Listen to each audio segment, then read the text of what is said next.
Hi there, Vibe Gardeners. Welcome to another episode of Vibe Gardening from Edition. We're going to talk about how I protect my garden from bunnies.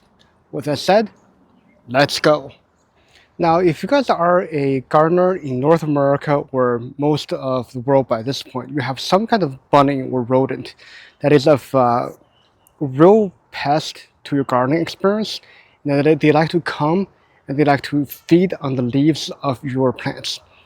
And this episode, I'm going to talk about a little bit of my journey throughout my time gardening in the past 2.5 years, and talk a little bit about how I have tackled it, how I evolved in my defense, and how I'm using essentially a no chemical or trap mechanism to tackle bunnies.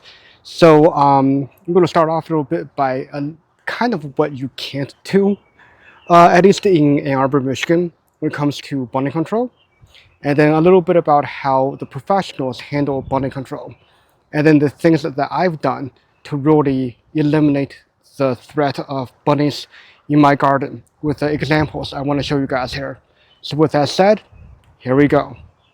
All right, so let's talk a little bit first about what you can and cannot do here in Michigan when it comes to handling bunnies. In most places in the United States, hunting and recreational hunting is a very regulated act. And I personally don't own firearm, and I don't really know how to use firearm. So definitely not looking to trap animals in my own yard. And I'm not also going to go into how to really do that because, like I said, I haven't looked into it. But having my father-in-law, who is a hunter, I know for a fact that there's going to be different seasons, different every month is a different mechanism for doing hunting. So that's something that really is going to be very regulated, and I doubt you could do hunting of bunnies year round here in at least in Michigan. And that is something that you should really take into account in that what is legal in your region should be taken into account first and foremost. So for me, I really don't plan on conducting population control on my own because if I do that, I'll be the only one, and my neighbors will be inviting a lot more bunnies in, and I'm going to basically create a vacuum where more bunnies are going to come and invade my yard. So that basically rules that out. So I also talked to professionals. So I talked to Jacob at Jacob's Fresh Farm over there, my the CSA or the farm here I belong to. So talk to Jacob about how he handles bunnies and squirrels or anything that might be wanting to eat his produce that he wants to sell. And one of the main things that he says that really works for him is that he has an open field. Not like this. Yes, I have an open expanse here, but it's nothing like his. He's got acres of open field. And that is actually great in that he has a hawk that comes by. And the hawk even named Screech because every time he goes on his go-kart or golf cart and goes over his property, Screech would actually fly with him, knowing that generally speaking, there will be bunnies or other rodent that will try to eat his garden produce out there. And that would be a quick and easy meal for the hawk. So Screech would kind of follow Jacob along on his little tour of his property. And when they see a delicious meal coming up, it would screech, hence the nickname Screech, and dive down and get a free meal that'll protect Jacob's crops essentially from getting eaten by these critters. And that's how Jacob does it. And obviously here I'm showing you my garden here, my yard here. My whole entire property is only a quarter-acre lot. And I got two maple trees bookending my corners of my property. That really makes it hard for apex predator like a hawk to be able to come in and do their work. So I don't have that luxury to work with. So that really eliminates some of the basic tools that a professional uses. So let's talk a little bit about the first thing that I do to prevent bunnies from eating my crop. And the easiest thing to do is plant crops that bunnies will not eat.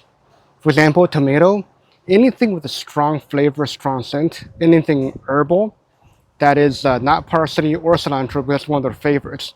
But something like rosemary, basil, and oregano, any of those stronger, spicier herbs, And even tomato. Tomato is not very tasty. The plant itself, it's not exactly a rabbit food. So bunnies generally will stay away from these type of crops, and that's why I'm able to plant this garden here with really no protection because I know bunnies from historical data that bunnies don't eat these things. So that's one way of basically dealing with it. But let's be honest here. If you're going to limit your garden to what the bunnies will not eat, you're going to have a one heck of a boring garden, right? So what do we do when you want to plant something that the bunnies do want to eat? So one of the things I found to be interesting is that even though this raised bed is only about 1 foot tall, which is very short, a bunny can easily get through it. If I put, the thing I found, if I put up a simple 18-inch, really simple little fence, you see this right here? I got it at Menards. They call it a fairy fence. It's mostly decorative, but it does put up enough of a visual deterrence for the bunnies to make them think twice. So last year, I had a bunch of green beans planted in here, and they didn't really breach it at all. But this year, what happened was I have some parsley in here, as you see, and again, green beans, though it's mostly bell pepper. Bell pepper is what not they go for very often, but the parsley is one of their favorites. So what ended up happening was, though the bell pepper was mostly unmolested by the bunnies, what ended up happening was, with all the tomato cages I put up for the bell peppers, it created a little bit of a, you know, gap in here. And I've noticed the bunnies would jump through and still end up eating my parsley back there. So what I ended up doing was I took this trellis, this, I think it's approximately 2 or 3 foot tall trellis. I was able to put it on here and then use one of these spring style connectors, connect it up. And this essentially prevented any further destruction of my parsley. As you can see, once you go in here, the parsley is really, actually, it's quite good. So another interesting fact is this metal raised bed. It is almost about 2 foot tall. And the one thing I've noticed last year was it was too tall for the bunnies to want to breach and try to get food. But the one thing that we've learned from most pests is that usually the first year you get a rookie rookie's luck, if you will, beginner's luck. And then the second year, once they figured out there's going to be good food here, they will breach it. So I was gone for a week out on trip. When we came back, the bunnies, if you follow my shorts, you will notice that the bunnies have actually got in here and ate a lot of things. Like you see how tall this eggplant is, but then you see how short this one is. So if you look in here, you will notice that there's actually, if you look down here, you see that little stump, there's a sign of eating from bunnies. And you will see that in pretty much all the eggplant that it's being bitten on at some point. And like signs of missing leaf down here. And there's a little bit of gnawing mark here. And even a lot of these green beans, actually two of them got bitten to the point where the crown actually got damaged. And yes, I know this is actually too much lithium. Thank you, Kim from Indiana Funny Farm, for encouraging me to plant too much of these.